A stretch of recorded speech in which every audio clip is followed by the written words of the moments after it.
صحابی نبی جنتی جنتی. بسم اللہ الرحمن الرحیم والصلاة والسلام علی رسولہ الکریم اما بعد.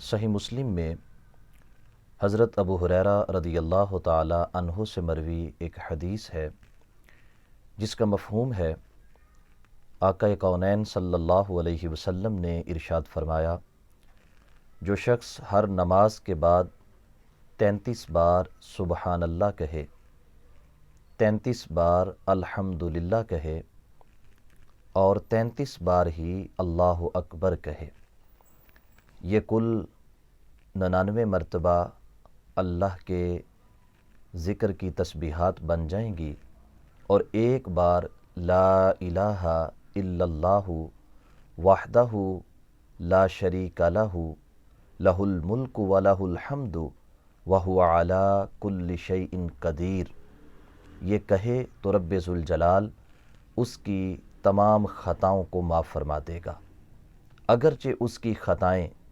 سمندر کے جا کے برابر ہی کیوں نہ ہوں. ان کلمات کی برکت سے رب ذوالجلال اس کی تمام خطاؤں سے درگزر فرمائے گا. احباب ذی وقار، یہ انتہائی آسان سا وظیفہ ہے جو نبی علیہ الصلاۃ والسلام نے گناہوں کو مٹانے کے واسطے بیان فرمایا ہے. 33 بار سبحان اللہ، 33 بار الحمدللہ، 33 بار اللہ اکبر اور ایک بار لا الہ الا اللہ وحدہ لا شریک لہ لہ الملک ولہ الحمد وہو علی کل شیء قدیر. اس حدیث مبارکہ کی تشریح میں شارحین اسلام یہ ارشاد فرماتے ہیں کہ نبی صلی اللہ علیہ وسلم نے جن گناہوں کے مٹنے کا ذکر فرمایا ہے ان سے مراد گناہ صغیرہ ہیں.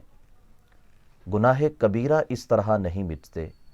گناہ کبیرہ کے لیے توبۃ النصوح کی ضرورت ہوتی ہے. جب تک صریح الفاظ میں گناہ کبیرہ کا نام لے کر اللہ کی بارگاہ میں توبہ نہ کی جائے تو اس طرح کے ذکر سے یا دیگر عبادات سے وہ گناہ نہیں مٹتے. اب گناہ کیا ہے؟ گناہ کسے کہتے ہیں؟ گناہ کی تعریف میں صدر الافاضل حضرت مولانا سید نعیم الدین مراد آبادی رحمۃ اللہ علیہ تفسیر خزائن العرفان میں یہ بیان کرتے ہیں کہ ہر وہ عمل جس سے رب ذوالجلال ناراض ہوتا ہے اور جس کے کرنے پر رب ذوالجلال انسان کو اجر سے محروم کر دیتا ہے، ثواب سے محروم کر دیتا ہے، وہ گناہ کہلاتا ہے. یقینی طور پہ وہ عمل خدا کی ناراضگی کا ہے. پروردگار عالم جل جلالہ اس عمل کے کرنے والے کو ثواب سے بھی محروم کرتا ہے اور پھر اس کو بدلے میں گناہ ملتا ہے. اس کے نامہ اعمال کے اندر نیکیوں کی بجائے گناہ کو لکھ دیا جاتا ہے. پھر بعض گناہ گناہ صغیرہ ہوتے ہیں اور بعض گناہ گناہ کبیرہ ہوتے ہیں. اس فرق کو بیان کرتے ہوئے فقیہ ملت حضرت علامہ مولانا مفتی محمد جلال الدین امجدی رحمۃ اللہ علیہ فرماتے ہیں کہ کسی واجب کا ایک بار ترک کر دینا، کسی واجب کو ایک بار چھوڑ دینا، یہ صغیرہ گناہ ہے، بشرطے کہ اس عمل کو کسی شرعی عذر کے بغیر چھوڑا ہو.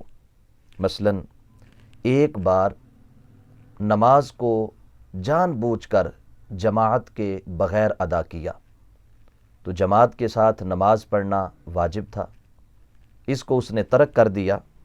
یا داڑھی کو منڈوانا، یہ گناہ صغیرہ ہیں.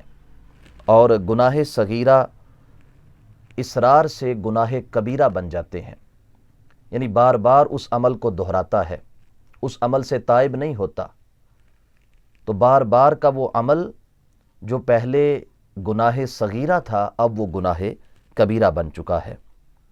پھر اسی طرح فرماتے ہیں کہ شرک، کفر اور ہر حرام قطعی کا ارتکاب گناہ کبیرہ ہے، جیسے شراب پینا ہے، جیسے سود کھانا ہے، جیسے غیبت کرنا ہے، جیسے کسی کو گالی دینا ہے، کسی پہ تہمت لگانا ہے۔ یہ تمام وہ گناہ ہیں کہ جن کو رب ذوالجلال نے حرام قرار دیا، اور ان کا ارتکاب کرنے والا گناہ کبیرہ کا مرتکب ہوتا ہے۔ اسی طرح کسی قطعی فرض کو چھوڑ دینا، جیسے نماز کو چھوڑ دینا، تو یہ بھی گناہ کبیرہ ہے۔ فرض روزے کو چھوڑ دینا، یہ بھی گناہ کبیرہ ہے۔ زکوٰۃ فرض ہو چکی ہے لیکن ادا نہیں کرتا، تو یہ بھی گناہ کبیرہ کے زمرہ میں شامل ہوگا۔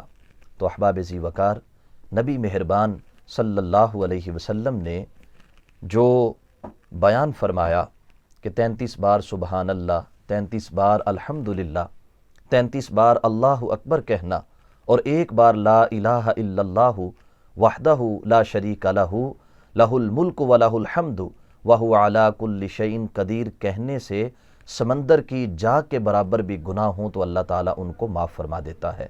یہ گناہ صغیرہ ہیں۔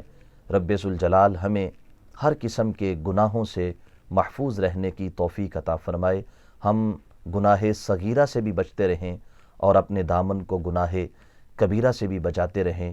انشاءاللہ رب ذوالجلال ہمیں گناہوں سے بچنے کی توفیق بھی عطا فرمائے گا۔ وآخر دعوانا ان الحمد للہ رب العالمین۔